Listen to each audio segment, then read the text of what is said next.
ብዙ ሰዎች በቀናቸው ምን ሊሰሩ እንደሚችሉ በደንብ ይገምታሉ። ነገር ግን በሚገርም ሁኔታ በ6 ወር የሚያደርጉትን ግን ዝቅ አድርገው ይገምታሉ።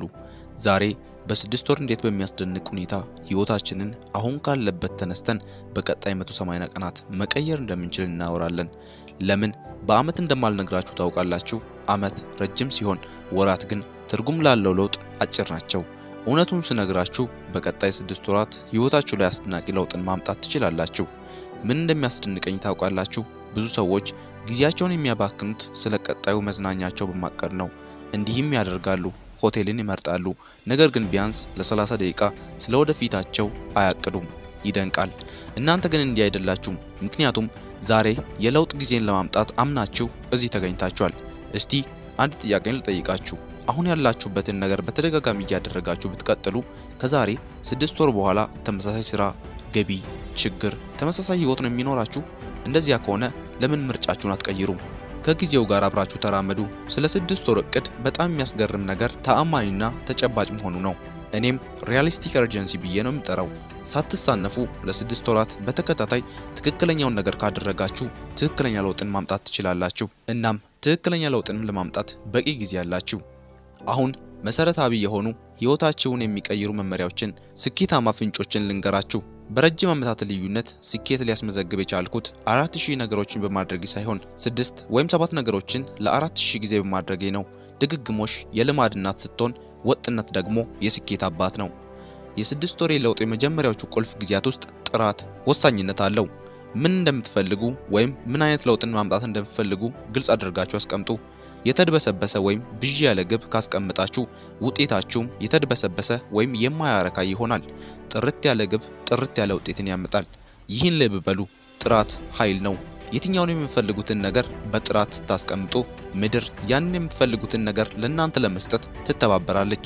ምን እንደሚያስገርመኝ ታውቃላችሁ? ሰዎች ምን እንደማይፈልጉ ያውቃሉ፣ ነገር ግን ምን እንደሚፈልጉ አያውቁም።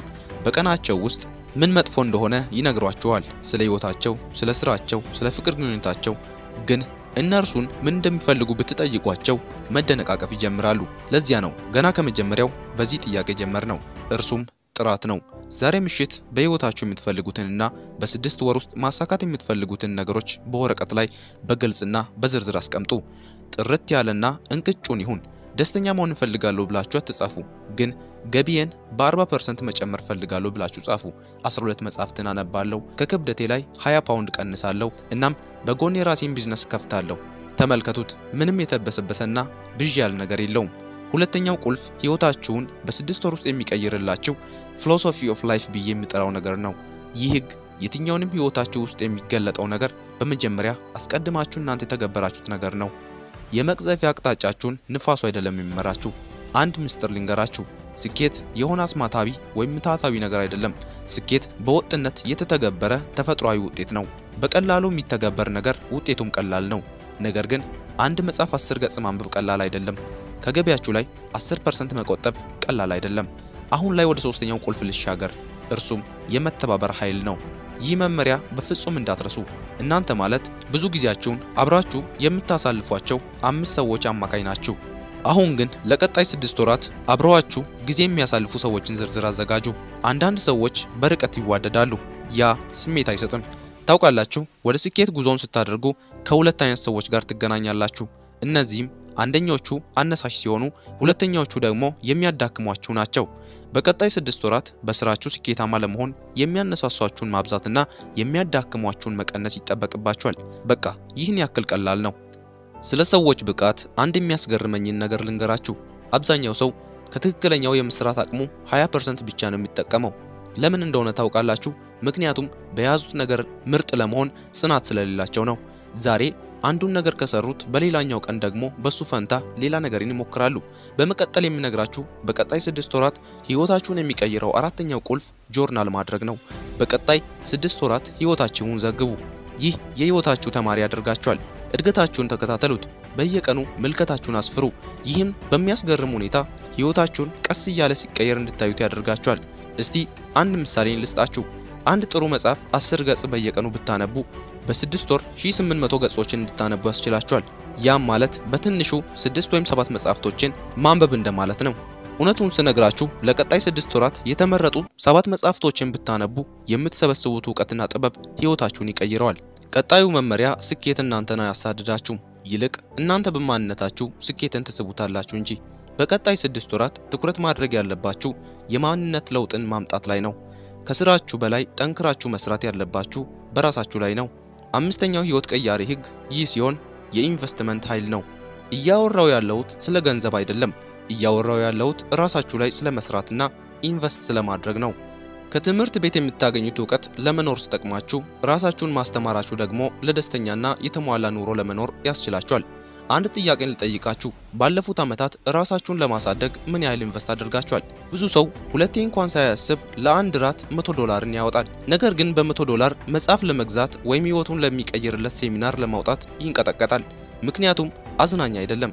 በቀጣይ 6 ወራት ራሳችሁ ላይ ኢንቨስት ለማድረግ ወስኑ።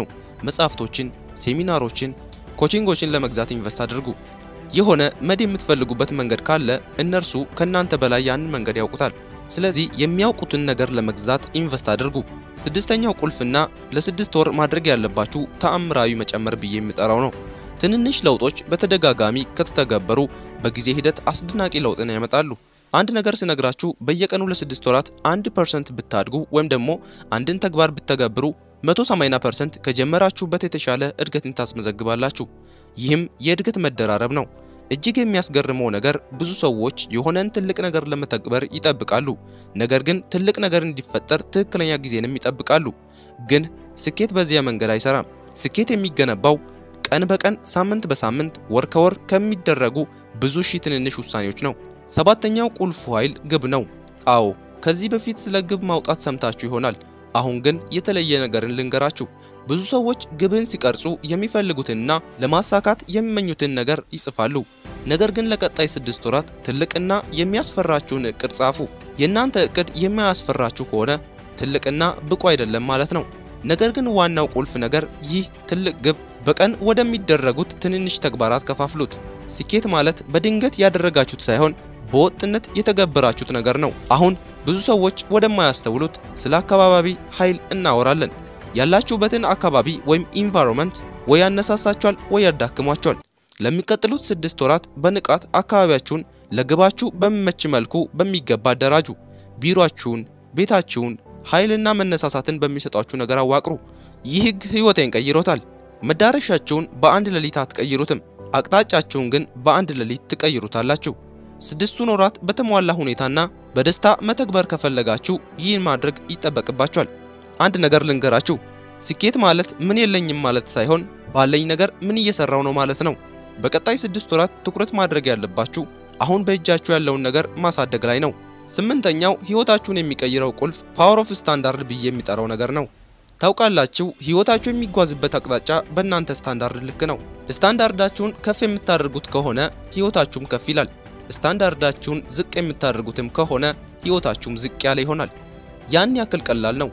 በቀጣይ 6 ወራት በሁሉም የህይወታችሁ ዘርፍ ላይ ስታንዳርዳችሁን ከፍ እንድታደርጉት፣ በገቢያችሁ ላይ፣ በጤናችሁ ላይ፣ በፍቅር ግንኙነታችሁ ላይ እንዲሁም በሁሉም ዘርፍ ላይ ስታንዳርዳችሁን ከፍ ማድረግ ይጠበቅባችኋል።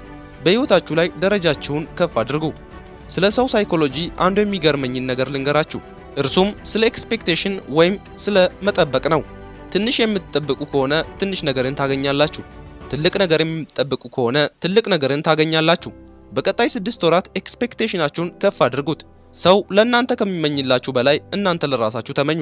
9ኛውና ቀጣዩ በ6 ወር ህይወታችሁን የሚቀይርላችሁ ቁልፍ ፓወር ኦፍ ሪቹዋል ብዬ የሚጠራው ነገር ነው። ህይወታችሁ ሼፕ የሚደረገው በየቀኑ በምታደርጓቸው ድርጊቶች ነው። በአጋጣሚ ከምታደርጉት አንድ ነገር ይልቅ በየቀኑ የምታደርጉት ነገር ለውጥን ይፈጥራል። ለቀጣይ 6 ወራት ግባችሁን ለማሳካት የሚረዳችሁ ተግባራቶች በየቀኑ አድርጉ። እነዚህም ተግባራት ህይወታችሁን ይቀይራሉ። ለምሳሌ በየቀኑ በጠዋት መንቃት። ይህም በቀጣይ 6 ወራት 180 ሰዓታትን እንድታተርፉ ያደርጋችኋል። በእነዚህ 180 ሰዓታት ትኩረትን ከሰጣችሁ ምን ልታሳኩ እንደምትችሉ አስቡ። ስለ ጊዜ አጠቃቀም አንድ ነገር ልንገራችሁ። በቀጣይ 6 ወራት የጊዜያችሁ አለቃ ሁኑ። ጊዜ ትልቁ እኩል የሚያደርገን ነገር ሲሆን ሁላችንም ተመሳሳይ 24 ሰዓት አለን። ለውጥ የሚፈጥረው በዚህ 24 ሰዓት ውስጥ ምን እያደረክ ነው የሚለው ነው። በ6 ወራት ህይወታችሁን የሚቀይረው 10ኛው ቁልፍ ፓውንድ ኦፍ አካውንታቢሊቲ ብዬ የሚጠራው ሐሳብ ነው። አይታችሁ ከሆነ ለሆነ ሰው ተጠያቂ ሆናችሁ ብቃታችሁን ከፍ ታደርጉታላችሁ። ለቀጣይ 6 ወራት አካውንታቢሊቲ ፓርትነር ፍጠሩ ወይም ደግሞ ቡድኖችን ፈልጋችሁ ተቀላቀሉ። ከዚያም ግባችሁን አጋሩ፣ እድገታችሁንም ሪፖርት አድርጉ። ድላችሁን አክብሩ። ስለ ሰው ልጅ ተፈጥሮ እጅግ የሚያስደንቀው ነገር በደንብ የሚሰራው በሌሎች ፊት ወድቆ ላለመታየት ሲሆን ነው። ይህንም እድል ለመጠቀም ከሌሎች ጋር ቁርኝትን ፍጠሩ። ይህም እንድትነሳሱ ያደርጋችኋል። ኃይላችሁን ስለማደስ አንድ ነገር ልንገራችሁ። ለቀጣይ 6 ወራት መሰናክሎቻችሁን ተጋፈጡ። ይህ አሉታዊ አስተሳሰብ ሳይሆን ሐቅ ነው። ቁልፉና ወሳኙ ነገር መሰናክሎቻችሁ ሳይሆኑ ደግማችሁ መነሳታችሁ ነው። ስኬታማ ሰዎች የማይወድቁ ሰዎች ማለት አይደለም፣ ነገር ግን ከወደቁበት ተነስተው ተጨማሪ ሙከራን የሚያደርጉ ናቸው። 11ኛው በ6 ወር ህይወታችሁን የሚቀይረው ነጥብ የትኩረት ኃይል ብዬ የሚጠራው ነው። እኛ የምንማረው ኃይላችን ከሚፈስበት ነው። በቀጣይ 6 ወራት ቅድሚያ ለምትሰጡት ነገር ትልቅ ትኩረትን ስጡ። ትልቅም ትንሽም ነገር ሊሆን ይችላል። ውጤታማ የሚያደርጋችሁ ይሁን። ለቀጣይ 6 ወራት ህይወታችሁን ለሚቀይሩ ልማዶች ትኩረትን አድርጉ። ይህ ሞቲቬሽን ሳይሆን ዲሲፕሊን ነው። ሞቲቬሽን ልክ እንደ ትኩስ ወይም ሙቅ ሻወር ሲሆን ደስ ሊላችሁ ይችላል፣ ግን ይዟችሁ እስከ መጨረሻው አይዘልቅም። 12ኛውና ቀጣዩ ነጥብ የማክበር ኃይል ነው። ብዙ ሰው ለማክበርና ለመደሰት የመጨረሻው ግቡ እስኪሳካ ድረስ ይጠብቃል። ይህ እጅግ በጣም ስህተት ነው። ለቀጣይ 6 ወራት እድገታችሁንና ስኬታችሁን ከማክበር ይልቅ ሂደታችሁን አክብሩት። ማክበር ወይም ሴሌብሬት ማድረግ ሞቲቬሽናችሁን የሚጨምር ነዳጅ ነው። ስለ ስኬት አንድ የሚያስደንቅ ነገርን ልንገራችሁ። ስኬት ዱካውን ይተዋል። ስለ ስኬታማ ሰዎች ካጠናችሁ፣ መጽሐፎቻቸውንም ካነበባችሁ፣ ፖድካስቶቻቸውንም ካደመጣችሁ፣ ሴሚናሪዎቻቸውንም ከተካፈላችሁ በቀጣይ 6 ወራት የስኬት ተማሪ ናችሁ። ማሳካት የምትፈልጉትን ነገር ቀድሞ ካሳኩ ሰዎች ተማሩ። ስለ ማንነት እድገት አንድ ነገር ልንገራችሁ። ነገሮች እንዲቀየሩ እናንተ ተቀየሩ። ነገሮች እንዲሻሻሉ እናንተ ተሻሻሉ። ነገሮች እንዲቀሉ አትመኙ፣ ይልቅ እናንተ ከብዳችሁ ተገኙ። ትንሽ ችግሮች እንዲገጥሟችሁ አትመኙ፣ ይልቅ እናንተ ብዙ ብቃት ይኑራችሁ። 13ኛውና ቀጣዩ ህይወት ቀያሪ ቁልፍ ያስተዋጽኦ ኃይል ነው። ስኬት ያለ አስተዋጽኦ ምንም ነው። በቀጣይ 6 ወራት የሌሎች ህይወት ላይ ዋጋ ያለውን ነገር ለመጨመር መንገዶችን ፈልጉ። የሰዎች ህይወት ላይ ዋጋ ያለውን ነገር ስትጨምሩ እናንተም ዋጋ ያላችሁ ሰው ትሆናላችሁ። ስለ ሀብትና ገቢ የሚያስደንቀኝን ነገር ልንገራችሁ። ብዙ ማግኘት ከፈለጋችሁ ብዙ መማር አለባችሁ። በቀጣይ 6 ወራት ራሳችሁን አስተምሩ። ራሳችሁን ማስተማር ላይ ኢንቨስት አድርጉ። አዳዲስ ስኪሎችን ተማሩ። ዕውቀታችሁንም በማስፋት ዋጋችሁን ከፍ አድርጉ። ስለ ለውጥ አንድ ነገር ልበላችሁ። ሰዎች ስለ ፉክክር ከፍተኛ ግምትን ሲሰጡ፣ ለራሳቸው ግን ዝቅተኛ ግምትን ይሰጣሉ። ለቀጣይ 6 ወራት ከራሳችሁ ጋር ብቻ ተፎካከሩ። ከትላንትናችሁ የተሻላችሁ ሆናችሁ ለመገኘት ጥረት አድርጉ። ያን አይነት ፉክክር ብቻ ነው ለውጥን የሚፈጥረው። 14ኛውና ቀጣዩ ቁልፍ የውሳኔ ኃይል ነው። አይታችሁ ከሆነ ስኬታማ ሰዎች በፍጥነት ውሳኔን ያስተላልፋሉ፣ እናም ቀስ ብለው ይቀይራሉ። ስኬታማ ያልሆኑ ሰዎች ግን ቀስ ብለው ይወስናሉ፣ ፈጥነውም ይቀይራሉ።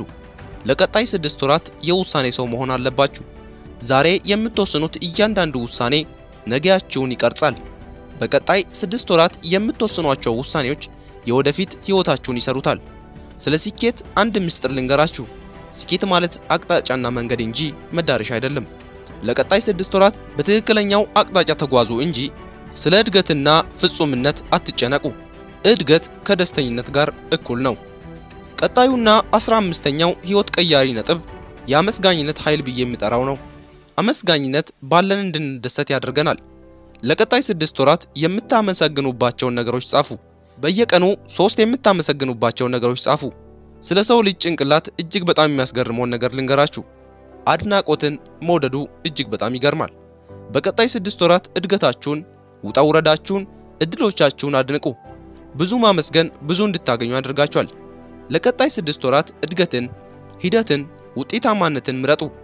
አሁን 2 ምርጫ አላችሁ። ለቀጣይ 6 ወራት ተግባራዊ በማድረግ መቀየር አሊያም በቸልተኝነት ማሳለፍ።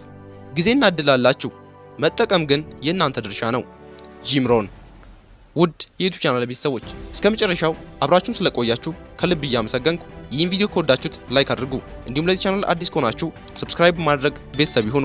እንዲሁም ዲስክሪፕሽን ቦክስ ላይ ያስቀምጥላችሁን የቴሌግራም ቻናላችንን ሊንክ በመጫን ጆይን በማድረግ በየቀኑ አሪፍ ምልክቶችን ድርሳችሁ ማድረግ ትችላላችሁ። አመሰግናለሁ። መልካም ጊዜ። ቸር ቆዩልኝ። ቻው